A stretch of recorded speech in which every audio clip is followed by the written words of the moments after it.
How to argue with someone who doesn't want to listen. Avoid wasting emotional energy by arguing with an interlocutor who may not be in the right psychological or physical space and thus cannot listen to you or does not want to. Find out how to win an argument at the right time and place. Conserve your energy for what matters in your life.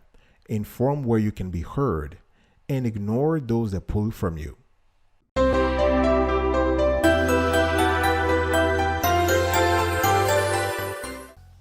Welcome back, folks, to another edition of the Sweetie Kiwi Show. How you doing today? I hope you are doing fantastic. I'm doing marvelous if you were to ask me.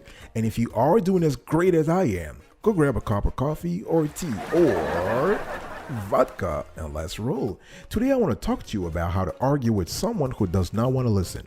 Number one, understand their position. It is important to set someone straight, right? So you need to be clear about your position and debate with someone else to prove your point, right? You cannot let someone get away with a wrong opinion without informing them they are wrong, right? Now, unfortunately, it's not right. If you have someone who really believes that they are right, they believe what they believe and resist new information, any attempt, and I repeat this, any attempt to set that person straight really just cements their position and their belief that, you know what, they cannot let a new idea take hold. So you want to really take a step back here and understand their position. You want to understand the place they're coming from, the kind of strategy they're working on. They are firm believers in their own notion. They are dogmatic. They are philosophic. They are, if you will, they believe firmly in their values and they're not going to change. So if you think about a fight, when one person pushes another or hits them, what happened? I want you to have a metaphor. I want you to visualize this thing here. One person pushes another or hits them. There are two scenarios, only two. The person either pushes back or is shocked. Right? There are only two. So the person can hit back or is just like very shocked. Now, neither encourages someone to move forward. This is not a positive resolution here. It does not encourage someone to move toward you or toward your position. So after understanding their position, I want you to understand your own position. Now, you don't want to waste energy. You don't want to expend energy by being upset, by being frustrated. But you have to understand how you feel yourself. Why are you acting a certain way? Why do you feel you need to argue with that person? Why are you frustrated? Why are you anxious? What is the source of the insensitivity, the low emotional intelligence? What's happening to you? Because feeling helpless or defeated because you just can't make someone who has an opposing view, it means that there is something going on in your own self. Because at the end of the day, if you have ultimate serenity, if you have peace of mind, if you have peace of heart, and someone is not accepting your opinion, you should be fine with that. So it is very important to dig deep. Maybe not while you're having the conversation, but after or before, to think about what is really driving you, what is driving the emotions in your body. Is it anything metabolic? Is it physical? Is it physiological? Or is it emotional or mental or psychological? Right? Because feeling helpless or defeated simply because somebody is not listening to you, even though you're trying to make a point, sometimes just means that you yourself have some issues you need to take care of, because you could have hard data, hard facts, and information to the contrary to put your point. But hard as you try, the person you are arguing with just digs their heels in deeper and stands firmer in their position. So number three, give them the benefits of the doubt. So one thing you got to ask yourself, nobody is perfect, and neither are you. You got to ask yourself, what if they were right? What if the person who does not want to listen to me were right? What if you were wrong in the conversation? Not only in the conversation, but even before the conversation, all the elements that led to this conversation. What if you were wrong all along? Another thing is, have you thought about the whole problem properly? Have you analyzed all angles? Have you looked at the situation in and out? Another question that could help you give them the benefit of the doubt is, Why do you think they are so adamant about their position? Why is somebody believing firmly in something? Why do they hold that value or that opinion so strongly? Another way to analyze the situation is to ask yourself whether the person could be ultimately influenced by other factors. There are two factors when it comes to discussing with someone and the person is strongly entrenched in their opinions. There are two factors. You have endogenous factors, so that's internal factors. Maybe they're sick, they're having problems in their life, they have metabolic issues, health conditions, they're tired, they're stressed, that kind of stuff. And then you have the exogenous factors, the external factors. This could be the economy, family, work, social entourage, unpaid bills, a looming bankruptcy, you name it. So you gotta give the person the benefit of the doubt by analyzing those two categories of factors that I just mentioned. All right, I'll be right back right after this. Don't go anywhere.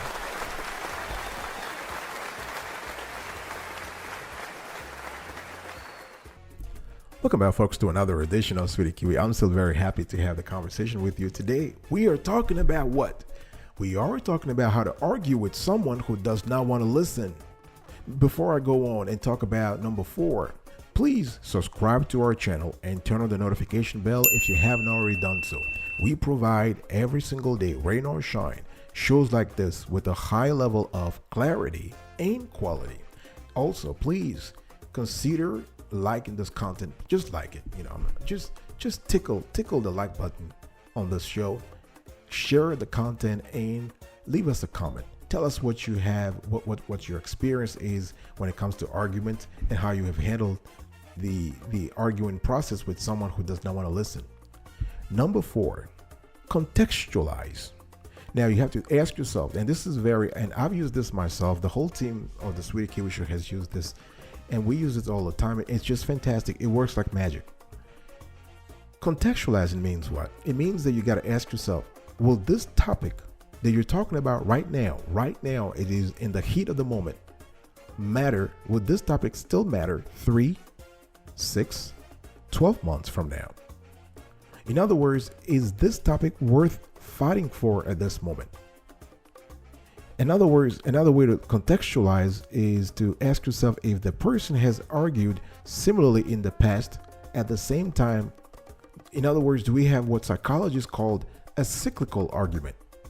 Is this something that comes every year around Christmas or around the family vacation, or something that happens every 4 years if we are talking about American politics, American presidential elections, for example? So if somebody is arguing something, you got to look at the context here. And the context can be pluridimensional, multidimensional. Another thing to think about is, what is the one thing that they don't compromise on? What is that one thing that your interlocutor will never compromise on? Now, should you rather choose another battle or continue this conversation? This is very important because you don't want to expend energy too much. You don't want to expend energy improperly. Choose your battles. Number 5, determine if the person is qualified. Now, what does the word qualified means?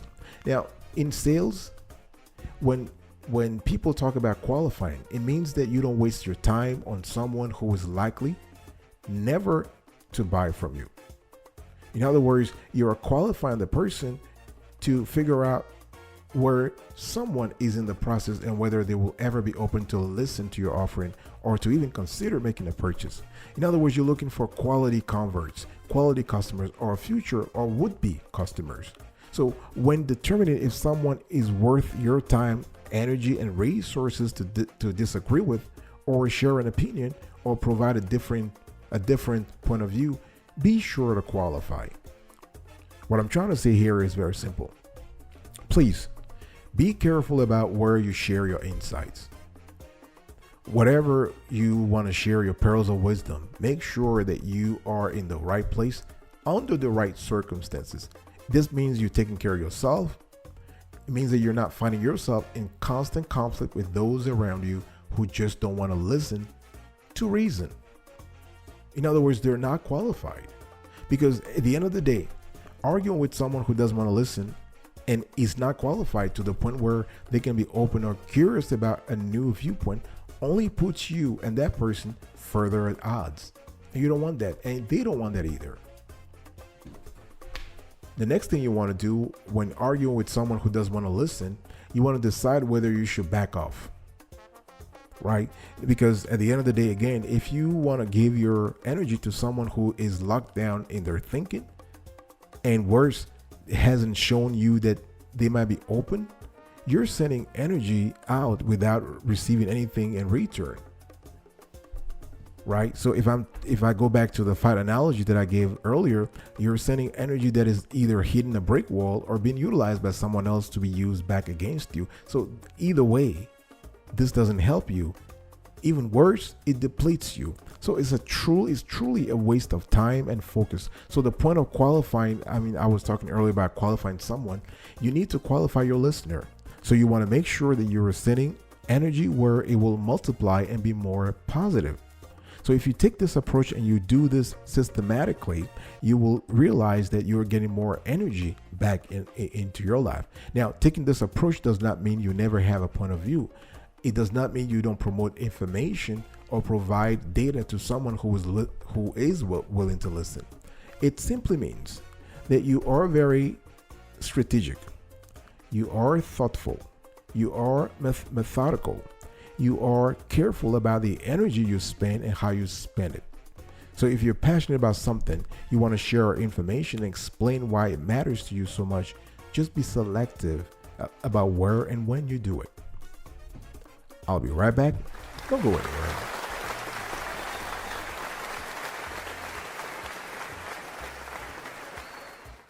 Welcome back, folks, to another edition of Sweetie Kiwa. We're also having a conversation today around the topic, very interesting topic, of how to argue with someone who does not want to listen. Number 7. That's the 7th step here. Use an alternative approach. Because sometimes the most effective approach to changing someone's mind is not to hit them with loads of information.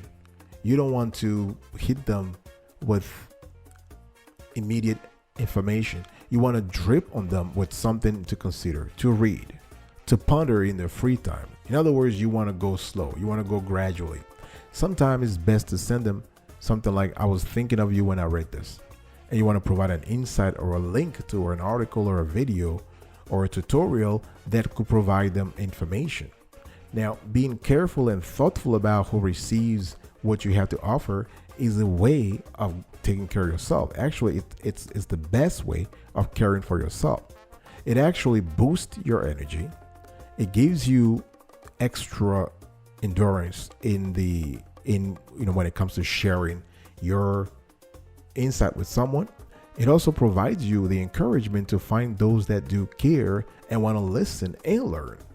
Now, the next time you want to blast someone on social media, for example, or write a nasty retort to someone with a different point of view, or argue with someone that you know doesn't care and won't care no matter how much you do care, next time you want to do this, think twice. You want to think twice. Is it worth it? Number 8, you want to resume the discussion at the right time. Now, sometimes the timing is key. Timing is everything that matters. If the person is not open to a conversation right now about that particular topic, move on. But you can resume, you can restart the conversation at the right time. Now, you can talk when they're open. You can you have to, and you can even ask them if they've gotten a chance to read your info, to read your insights.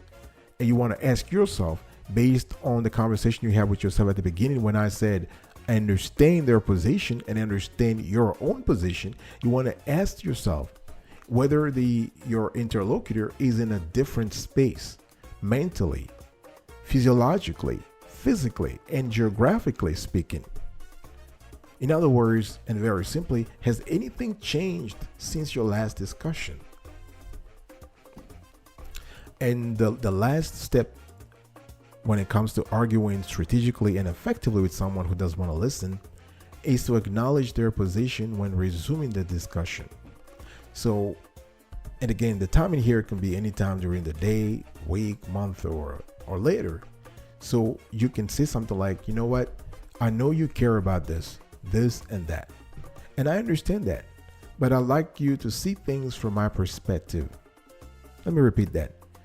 The best way to acknowledge the position of someone you're talking to, even though the conversation is not really going great at the moment, you can throw in there something like, I know you care about this, and that. Those are fillers. You need to fill in the blanks, and you continue. And I understand that, but I would like you to see things from my perspectives too. Now, when you are in the final conversation and trying to acknowledge their position, let them do much of the talking. Just listen, and you only respond after they're finished. Okay? After they're finished, never interrupt them while they're talking. Thank you, folks. I really appreciate it that this was it for today's conversation. How to argue with someone who doesn't want to listen. And I gave you the 9 steps, the 9 proven steps. Understand their position, understand your position, give them the benefit of the doubt, contextualize, determine if the person is qualified, determine if you should back off, use an alternative approach, resume the discussion at the right time, and last but not the least, acknowledge their position when resuming the discussion. This is it, folks. I will see you next time. But until then, remember, stay marvelous.